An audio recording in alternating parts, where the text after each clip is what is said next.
রাস্তাঘাটে হই হুল্লোড় না করে শিক্ষার্থীদের পড়ালেখায় মনোযোগ দেওয়ার আহ্বান জানিয়েছেন বিএনপির স্থায়ী কমিটির সদস্য আব্দুল মঈন খান।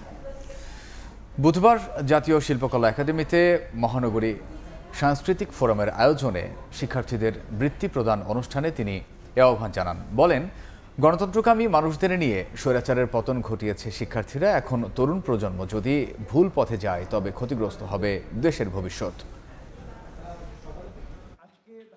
এই সময়টা যদি তোমরা লেখাপড়ার পরিবর্তে রাস্তায় গিয়ে তোমরা হই হুল্লোড় করো, তাহলে কিন্তু তোমরা ভবিষ্যতে তোমাদের উপরে যে দায়িত্ব আসবে, বাংলাদেশের 18 কোটি মানুষকে পরিচালনার যে দায়িত্ব, সেই দায়িত্ব কিন্তু সঠিকভাবে পালন করতে পারবে না।